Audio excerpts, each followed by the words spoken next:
अपने शर्मीले स्वभाव की वजह से कभी मेरे ज़्यादा दोस्त नहीं बने। अकेलेपन से मुझे प्यार हो चला था, पर मेरी यही आदत मुझे इतनी भारी पड़ जाएगी, यह तो मैंने अपने सपने में भी नहीं सोचा था। 12वीं कक्षा का मध्यांतर था और छुट्टियां चल रही थी। अकेले अकेले बोर होने की वजह से मैंने टाइम पास के लिए मेली विद्या की किताबें पढ़ना शुरू कर दी। उन किताबों में बहुत सारे मंत्र लिखे थे। वशीकरण करना, किसी को बुखार चढ़ाना, उल्टियाँ कराना, लोगों के बीच झगड़े लगवाना, ऐसे कई टोटके करने के मंत्र उन बुक्स में बताए गए थे। पहले तो मुझे विश्वास नहीं था कि ऐसा हो सकता है, पर मैंने खुद एकाध मंत्रों को खुद पर ही प्रयोग किया। तब मुझे एहसास हुआ कि यह तो वाकई में असरदार है। मैं दिन में 8-8 घंटों तक भूत प्रेत, पिशाच, डायन और काली विद्या, मेली विद्या से जुड़ी किताबें पढ़ने लगा। 2 महीने की छुट्टियां मैंने इसी काम में बिता दी और मेरा स्कूल का 3rd सेमेस्टर शुरू हो गया। स्कूल में घुसते ही मैंने अपने सहपाठियों पर मेली विद्या आजमाना शुरू कर दी। जो टीचर मुझे डांटता वह तो गया समझो। मैं उनका माथा सिर दर्द करवा देता। कई दोस्तों पर गुस्सा आने पर मैंने उन्हें क्लास में ही खून की उल्टियाँ करवाती थी। दोस्तों को तो छोड़ो, मैंने अपने पापा पर भी एक जादू टोना किया था, जिसके प्रभाव से वह मुझे कभी पैसे देने से मना कर ही नहीं पाते थे।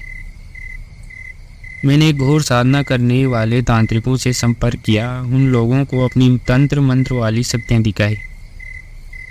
उन्होंने कहा कि मैं अगर भूत प्रेत की साधना करूं तो और भी शक्तियाँ पा सकता हूँ।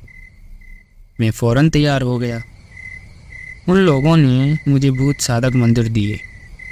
साधना शुरू करने के तीसरे ही दिन मेरे घर में भयानक आत्माएं घूमने लगी और मेरे मंत्रों पर जैसे गुलामी की तरह नाचने लगी।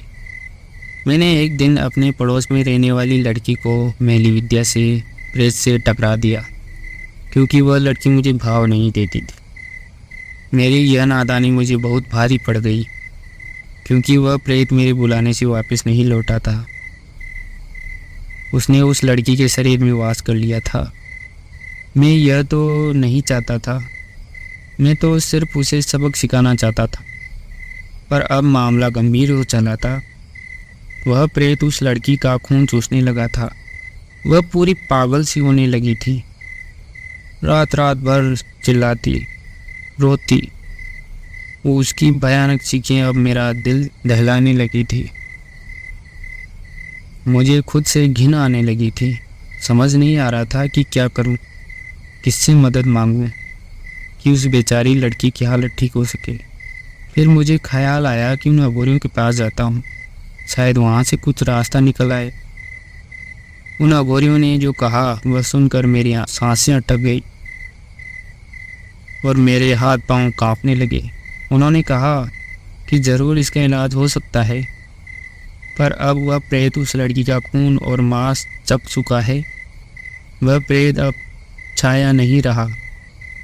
उसे वहाँ से निकालकर किसी और के शरीर में जगह देनी होगी, और वह कोई या तो तुम हो सकते हो या फिर तुम्हारे घर का कोई व्यक्ति, क्योंकि प्रेत जिद्दी होते हैं।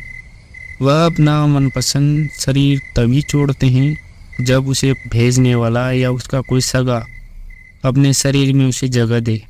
और उस अघोरी ने यह भी कहा कि प्रेत के चंगुल में वह लड़की कुछ ही दिन जी पाएगी और मरते ही वह भी प्रेत ही बनेगी, और तुम्हारे शरीर में रहने वाला और तुम्हारा मांस खाने और खून पीने का उसे पूरा अधिकार होगा, क्योंकि तुमने उस पर प्रेत छोड़ा था।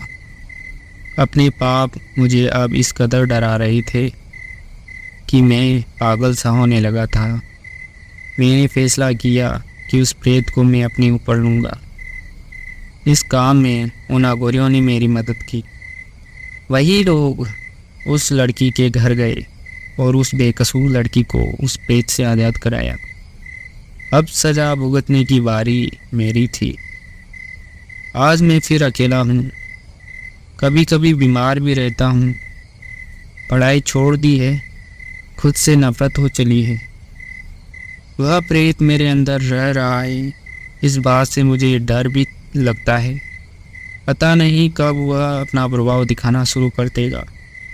उन अघोरियों ने कहा कि इस वक्त मेरा मनोबल मजबूत है, इसीलिए प्रेत प्रभाव नहीं दिखा पा रहा है, पर वह मेरा मांस खाकर और खून पीकर धीरे धीरे प्रबल होगा और फिर मेरे कमज़ोर पड़ने पर वह तांडव मचाना शुरू कर देगा। मैंने उन अघोरियों से पूछा था कि इस प्रेत को मुझसे दूर करने का और कोई उपाय नहीं, यानी कि उसे किसी और इंसान पर छोड़े बिना दूर करना मुमकिन नहीं होगा क्या? तब उन अघोरियों ने कहा कि बेटा, यह तो तेरे कर्मों की सज़ा है। जब तक तेरे पापों की भरपाई नहीं होगी तब तक तुझे इस बला से छुटकारा नहीं मिलेगा। हाँ, अगर तू और गहरे पापों के दलदल में उतरना चाहता है तो अपने किसी परिवार सदस्य को चुन ले जिस पर तू इस भयानक प्रेत को छोड़ सके। मैंने निश्चय कर लिया है कि अब अच्छाई के रास्ते पर चलूँगा और खुद ही अपने पापों की सज़ा भुगतूंगा, चाहे फिर क्यों ना मेरी जान चली जाए। मित्रों, मेरे लिए दुआ करना।